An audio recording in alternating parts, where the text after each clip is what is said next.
प्रत्येक व्यक्ति जो प्रभु यीशु मसीह पर विश्वास करता है वह एक योद्धा है। और प्रियो, बाइबल यह बताती है कि हमें यीशु मसीह का अच्छा योद्धा बनना है। वचन में लिखा है 2 तीमुथियुस 2 के उसके 3 और 4 वचन में लिखा है, मसीह यीशु के अच्छे योद्धा के समान मेरे साथ दुख उठा।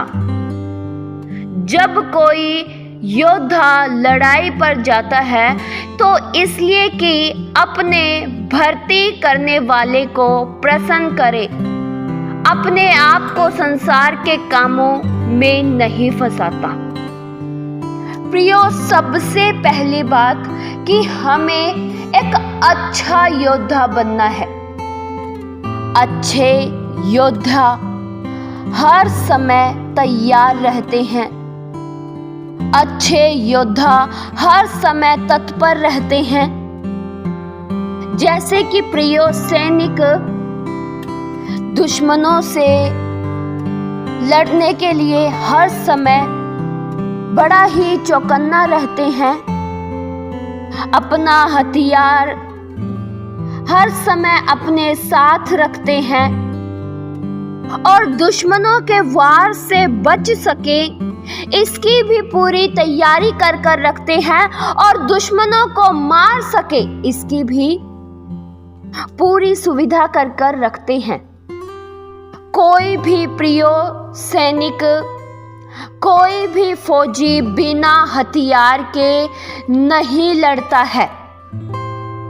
सब सैनिक अपने साथ हथियार रखते हैं ताकि वे वार कर सके। लेकिन प्रियो, इस संसारिक सैनिकों की लड़ाई केवल मनुष्यों के साथ होती है। एक मनुष्य दूसरे मनुष्य से लड़ता है। एक देश के लोग दूसरे देश के लोग के साथ लड़ते हैं। लेकिन प्रियो, बाइबल ये बताती है हमारी लड़ाई लहू और मांस वाले किसी मनुष्य से नहीं है। हम सब मसीह के सैनिक हैं।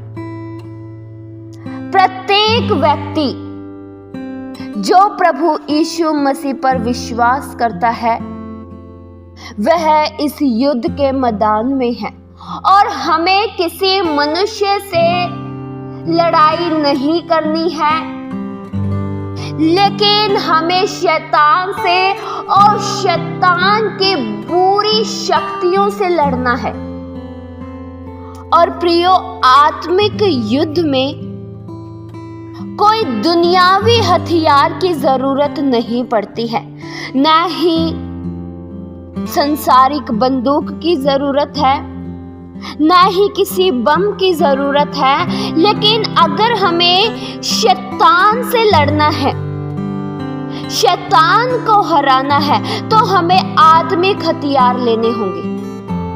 आत्मिक हथियार के बारे में बाइबल में बताया हुआ है, जैसे कि सत्य से कमर कसकर, धार्मिकता की झिलम पहनकर, पांव में मेल के सुसमाचार के तैयारी के जूते पहनकर, विश्वास की ढाल,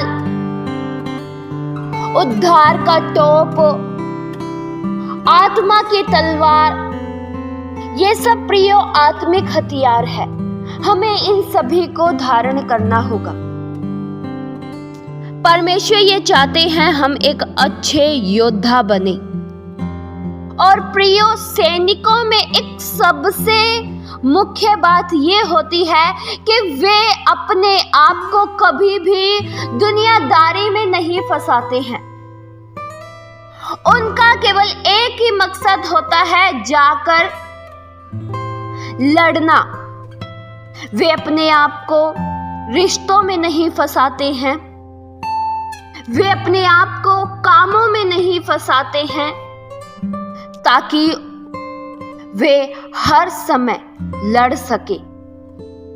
उन्हें चुना ही लड़ने के लिए जाता है। उसी तरह से प्रियो, हमें भी अपने आप को संसार के बुरे कामों में नहीं फंसाना है। हम संसार के कामों के प्रियो, हम संसार के कामों में फंसने के लिए नहीं चुने गए हैं। हम संसार की रीतियों में फंसने के लिए नहीं चुने गए हैं। हमें संसार की बातों में नहीं फंसना है। हमें केवल वही कार्य करने हैं जिससे परमेश्वर प्रसन्न होते हैं। अगर प्रियो अपने आप को हम संसार में फंसाएंगे तो हमारा दुश्मन शैतान इस मौके का फायदा उठाकर हम पर वार कर देगा। उस दुष्ट के वार से बचिए और सतर्क हो जाइए। हर समय प्रार्थना में लगे रहें प्रियो। अगर चाहते हैं कि आप शैतान को हरा पाए, शैतान को लज्जित कर पाए, तो आपको अपनी शक्ति से नहीं लेकिन परमेश्वर की शक्ति से लड़ना होगा। आपको पहले प्रभु की शक्ति में बलवान होना होगा, क्योंकि शैतान प्रभु की शक्ति से हारेगा। प्रभु की शक्ति से भरकर शैतान को प्रियो हरा दीजिए। हार शैतान की होगी और आप जीतेंगे, क्योंकि आप प्रभु यीशु मसीह के अच्छे योद्धा हैं।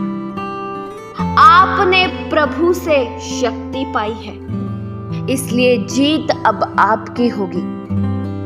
इस वचन के द्वारा परमेश्वर आप सभी को बहुतायत सी आशीष दे। आइए हम प्रार्थना करें। हालेलुया। स्वर्गीय आसमानी पिता परमेश्वर, हम आपका धन्यवाद करते हैं। प्रभु, हमें अपनी शक्ति से भर दीजिए ताकि हम आपकी शक्ति में बलवंत होकर शैतान को और उसकी बुरी ताकतों को हरा पाए। हम अपने आप को कभी भी संसार के कामों में ना फंसाएं, संसार के कामों में अपने आप को न उलझाएं। एक अच्छे योद्धा के समान हम बन सके। प्रभु, हमें अपनी शक्ति दीजिए, हमें अपनी सामर्थ्य दीजिए, ताकि हम आपकी शक्ति, आपकी सामर्थ्य से भरकर शैतान को हरा पाए। ऐसी प्रभु दया और सहायता कीजिए। ये प्रार्थना प्रभु यीशु मसीह के जीवित पवित्र नाम से मांगते हैं। सुनो और कबूल करो पिता। आमीन।